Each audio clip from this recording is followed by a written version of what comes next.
Bonsoir et merci d'être avec nous pour ce deuxième face-à-face du second tour de des élections législatives en Guadeloupe. Ce soir, les finalistes de la deuxième circonscription, un duel 100% féminin. Bonsoir Claude Danican. Bonsoir Eric, un duel inédit, assez rare pour être souligné, qui va opposer ce soir Justine Bénin, sans étiquette, arrivée en tête samedi dernier avec 22,58% des suffrages.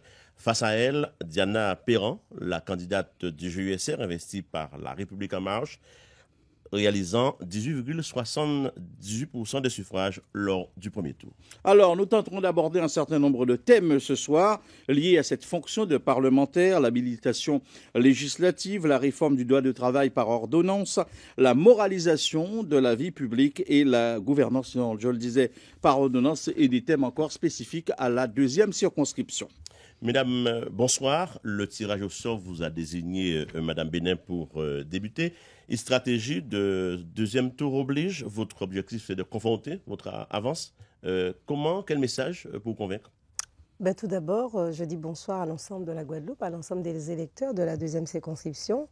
Et je veux en cela remercier tous les électeurs qui m'ont accordé leur confiance. Je déplore naturellement le fort taux d'abstention. Je pense qu'il est l'enjeu du second tour.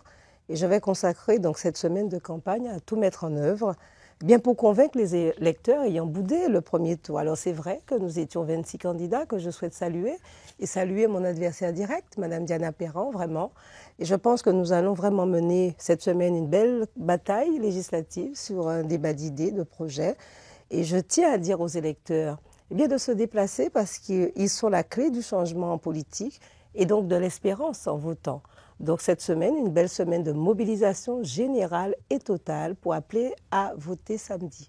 Alors Madame Perran, que faire pour convaincre? Tout d'abord, bonsoir aux auditeurs de Guadeloupe Première. Bonsoir Madame Bénin. Félicitations de votre score. Mais écoutez, avant de commencer, je voudrais avant tout parler de ce problème d'actualité qui nous frappe de plein fouet en ce moment. Donc il s'agit de la nouvelle grève de l'eau dont plusieurs communes sont impactées en ce moment, dont la mienne à Sainte-Anne. Donc je voudrais vraiment m'associer et avoir une pensée pour toutes ces familles qui souffrent de ce manque d'eau, toutes ces familles avec enfants qui souffrent de ce manque d'eau.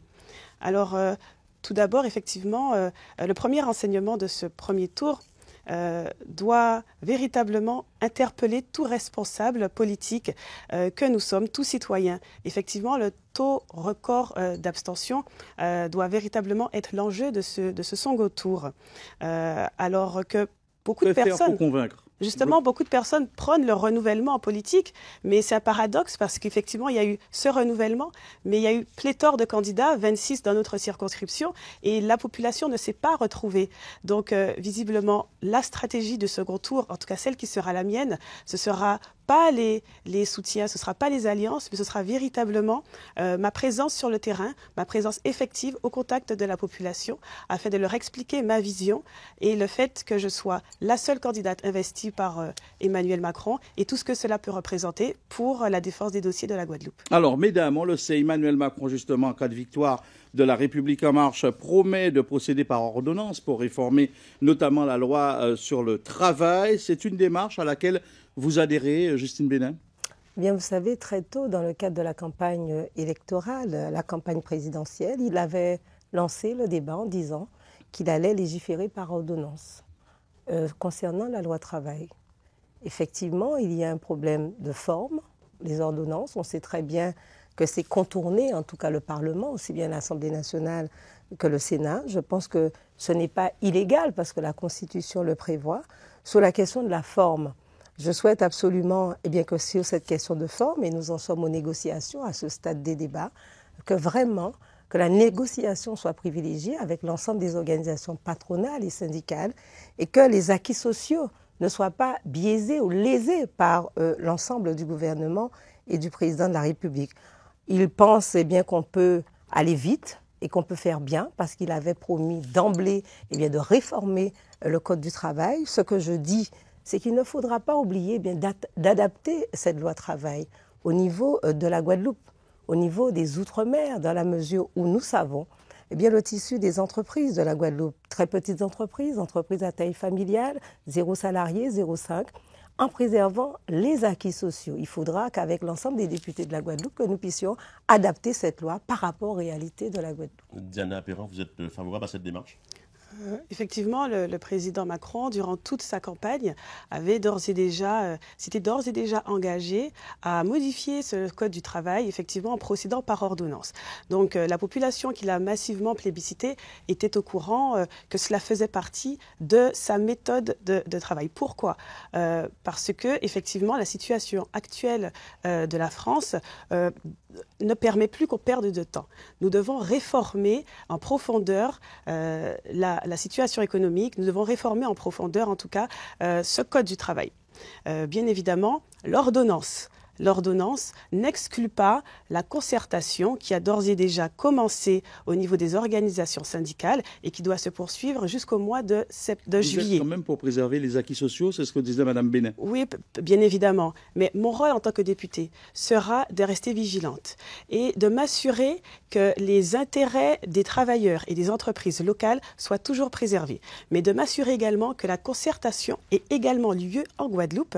Et d'ailleurs, lorsque je serai députée, je m'assurerai que cette concertation soit assurée et je ferai partie de celle qui sera aux côtés des représentations syndicales pour porter leurs problématiques au niveau du président Emmanuel Macron. Il y a un élément important également, c'est l'habilitation, les dérogations. Souvent, nos spécificités peuvent poser problème dans certains secteurs.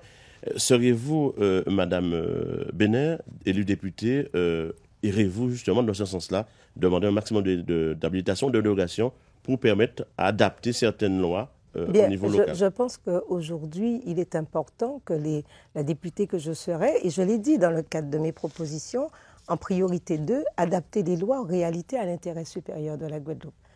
Parce que lorsque vous allez voter une loi concernant la pêche ou l'agriculture, eh bien, au niveau de l'Assemblée nationale, qui va concerner la pêche à Marseille, l'agriculture au niveau de la Somme, mais qui ne connaissent pas les mêmes réalités que les ultramarins et singulièrement la Guadeloupe. Je prends le cas des produits sous les fourmis manioc qu'on a pu prendre. On a pu voter la loi au niveau de l'Assemblée nationale pour les cultures chaudes et tempérées. Or, nous avons effectivement une culture tropicale au niveau de la Guadeloupe et nous savons très bien les ravages concernant ces différents produits. Donc l'adaptation de la loi réalité et à l'intérêt supérieur de la Guadeloupe, je pense que c'est tout là l'enjeu de la mandature du député que je serai. Et concernant l'habilitation, la Constitution le prévoit au niveau de l'article 73.3. Et en tant que conseillère régionale, lors de la précédente mandature, nous avons eu à demander l'habilitation législative concernant la formation et l'énergie. Et il est important, et nous avons été la première région de France. Il faut aller plus loin maintenant. De France. Aujourd'hui, il faut aller plus loin, il est vrai. Saint-Martin a demandé ce cadre habilitation pour effectivement le RSA. Le président de région, il n'y a pas si longtemps, a voulu le demander s'agissant de l'eau. Nous ne savons pas où est-ce qu'il ira avec. Cependant, ce que je sais, c'est qu'aujourd'hui, il faut profiter de ce cadre qui nous est donné au niveau de la Constitution pour aller plus loin et pour recentraliser certains pouvoirs que nous... C'est aussi valable pour les échanges commerciaux. Voilà. Pour la Caraïbe. Alors, Madame Perrin, est-ce que vous avez un certain nombre de propositions à faire dans ce cadre-là? Par exemple, demander plus d'habilitation, par exemple? Effectivement, au niveau de l'habilitation législative, il convient d'aller plus loin. Au vu de la situation de la Guadeloupe, il faut véritablement prendre des mesures fortes et proposer des mesures fortes au président Emmanuel Macron. Je prends 2 exemples. Première habilitation, celle de l'eau. Je parlais tout à l'heure de la grève de l'eau qui nous impacte de plein fouet en ce moment. Donc, il convient pour la région de véritablement prendre l'habilitation de l'eau afin que ce problème soit traité de manière plus efficace et que ce soit une seule entité qui véritablement gère ce problème-là. Parce que nous voyons le foisonnement de régies qui tournent autour, qui gravitent autour de ce problème et rien n'est réglé. Donc moi, je souhaite que la région prenne en charge l'habilitation en eau et bien évidemment sera accompagnée par les fonds européens et bien sûr par l'État pour régler enfin ce problème de l'eau. Deuxième proposition concrète au niveau des habilitations, je pense bien évidemment à la problématique des zones franches. En tout cas, proposer que la Guadeloupe soit une zone franche. Alors effectivement, l'ensemble de la Guadeloupe. L'ensemble de la Guadeloupe, en tout cas, notamment pour les zones rurales et zones touristiques. Donc, nous parlons de croissance verte et de croissance bleue. Le jour où la Guadeloupe pourra avoir ces zones franches rurales et touristiques, nous pourrons véritablement prendre la pleine mesure de cette croissance bleue et de cette croissance verte, pouvoir développer des entreprises, créer des entreprises. Le problème du chômage des jeunes pourra ainsi être réglé parce que cette habilitation, enfin cette zone franche, permettra véritablement à ce qu'il y ait en Guadeloupe une fiscalité innovante afin de permettre aux petits chefs d'entreprise, aux petits porteurs de projets en tout cas, de véritablement libérer leur énergie et libérer leurs initiatives afin de créer des emplois dans ces zones-là. Alors l'autre question qu'on voulait si vous voulez revenir un petit peu sur l'habilitation, mais c'était sur la moralisation de la vie publique. C'est une question d'actualité également. Justine Bénin, les propositions qui sont faites aujourd'hui, que ce soit à gauche, à droite ou par le président Emmanuel Macron, quel est votre avis, votre sentiment sur cette moralisation qu'il convient de porter? Avant de répondre à la question, ce que je souhaitais dire s'agissant de l'eau. Alors il est vrai qu'on peut demander, et d'ailleurs la région a demandé à ce qu'il y ait une habilitation s'agissant de l'eau. Mais moi, je souhaiterais demander effectivement au gouvernement qu'on puisse légiférer sur la gouvernance de l'eau. Nous connaissons l'historicité de l'eau en Guadeloupe. Nous savions qu'à l'époque, il y avait pléthore de syndicats d'eau. Aujourd'hui, il y a un syndicat qui est le SIAG avec des communautés d'agglomération qui ont eu la compétence distribution d'eau potable. Cependant, nous savons aussi quel est le véritable problème s'agissant de la distribution d'eau potable en Guadeloupe, qu'il y a un problème de gouvernance. Il faudrait que tous les Guadeloupéens aient un accès universel à l'eau. Et pour ce faire, je souhaite demander au gouvernement qu'on puisse légiférer sur la gouvernance s'agissant des structures d'eau au niveau de la Guadeloupe. Ça va se faire effectivement avec l'ensemble des collectivités majeures, des communautés d'agglomération. Et en cela, je le dis bien, député je serai le porte-voix des demandes sociales et bien évidemment l'interface avec les différentes collectivités majeures pour bien défendre les grands chantiers, les grands dossiers de la Guadeloupe. Sur la moralisation de la vie publique. Sur la moralisation de la vie publique.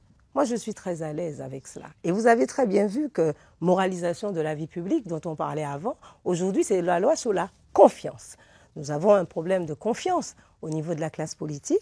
Emmanuel Macron, très tôt, l'a dit. Et je parle d'Emmanuel Macron parce que c'est important de dire aux Guadeloupéens que j'ai parrainé Emmanuel Macron et que je suis adhérente En Marche. Cependant, vous savez très bien qu'au regard, pour des raisons compréhensibles, je n'ai pas eu l'investiture. Mais cependant, j'ai l'investiture de la population et je pense que c'est celle que j'ai, c'est ce qui compte. Et aujourd'hui, très à l'aise avec la loi sur la confiance, parce que nous savons qu'au-delà d'être une loi, c'est une exigence pour la société française, pour la société guadeloupéenne, parce que trop souvent, il y a eu des problèmes de confiance entre la population, entre les élus. Aujourd'hui, la période d'impunité étant terminée, il s'agit de restaurer, de reconstruire la confiance entre les élus et la population. La moralisation de la vie publique, c'est un thème qui fait l'objet d'ailleurs d'un projet de loi par le ministre de la Justice. Donc ça vous convient le contenu ? Bien évidemment. Alors, bien évidemment, je suis pour cette loi et en tant que députée, je voterai pour ce projet porté par M. Bayrou, donc le garde des Sceaux. Donc, il s'agit, à travers cette loi, véritablement, de mettre en place des pratiques nouvelles pour que les citoyens retrouvent la confiance en leurs élus, la confiance perdue en leurs élus et retrouvent vraiment la confiance à la vie politique et démocratique. En effet, depuis de nombreuses années, certaines pratiques, certes pour l'instant légales, ont mis à mal cette confiance et véritablement ont provoqué la colère et l'indignation des Guadeloupéens. Vous êtes visiblement d'accord. Oui, nous sommes bien évidemment d'accord. Qu'est-ce qui vous différencie finalement ? Non, mais je pense que sur ce point-là, je pense que sur ce point-là, sur le plan de la moralisation, je pense que tout comme moi, Madame Bénin pense qu'il faut vraiment finir. Avec cet état de fait. L'électeur doit choisir entre vous deux. Qu'est-ce qui vous différencie ? Pourquoi ne pas voter Perran ou Justine Bénin? Qu'est-ce qui vous différencie réellement de Mme Perran, Mme Bénin? Je dirais que nous sommes dans une république. Nous sommes en démocratie. En tout cas, moi, je me présente dans le cadre de cette bataille législative avec des propositions qui sont complémentaires aux propositions que j'ai adhérées, que les Guadeloupéens ont adhérées, aux propositions du président de la République.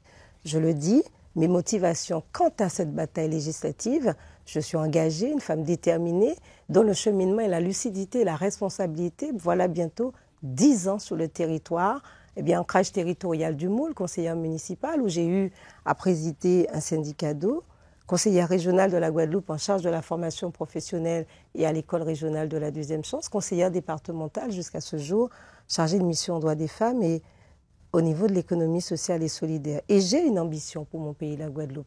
Je souhaite vraiment être sur la tracée, la route de Gertie Archimède et de Rosan Girard. Je considère qu'aujourd'hui, il faut renouveler la classe politique. Et Emmanuel Macron l'a dit, le renouvellement de la classe politique, ce n'est pas changer d'homme ou de femme, c'est bien le changement des pratiques et des méthodes. Et j'ai eu à m'en expliquer dans le bouquin que j'ai eu à écrire, la même méthode, l'exercice pratique de l'élu local. Mme Perron. Écoutez, Qu'est-ce qu'il faut différencier de Mme Justine Benin, par exemple? Écoutez, je suis, moi, une femme engagée depuis 10 ans dans la vie politique. Bien évidemment, j'ai de fortes convictions. J'ai toujours prôné le rassemblement des forces. J'ai toujours prôné l'union des Guadeloupéens, tous ensemble, main dans la main, réunis autour d'un véritable projet guadeloupéen. Donc moi, j'ai toujours été dans cette logique dès mes premiers pas en politique. Et jusqu'à maintenant, c'est pour cela que très tôt, j'ai accompagné le président Macron avant même qu'il ne médiatise sa future qu'il soit déclaré en tant que futur président de la République. Je l'ai accompagné dès le mois d'octobre 2016 parce qu'il était dans cette logique, dans ma vision, et j'ai toujours partagé cette vision.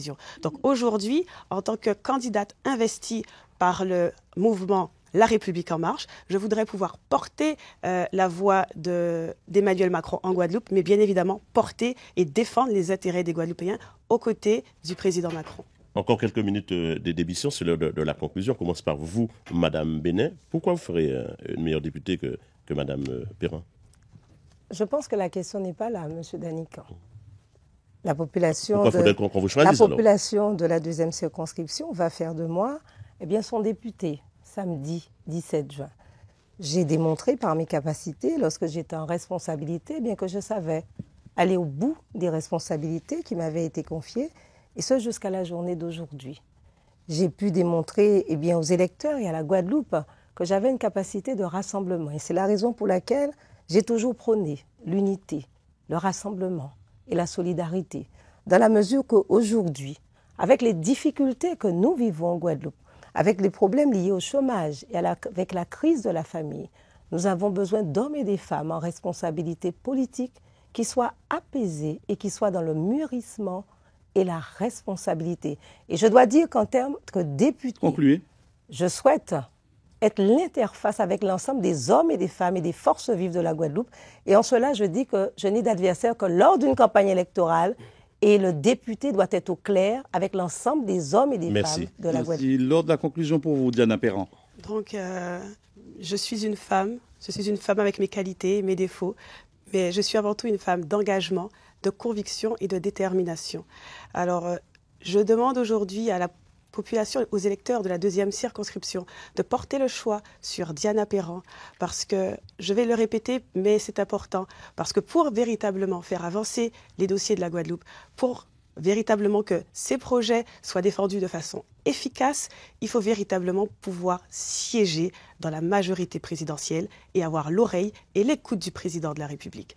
Alors bien évidemment, j'ai des projets, je n'oublierai pas que nous avons des projets locaux au niveau de la circonscription, au niveau de la région, à défendre et à porter.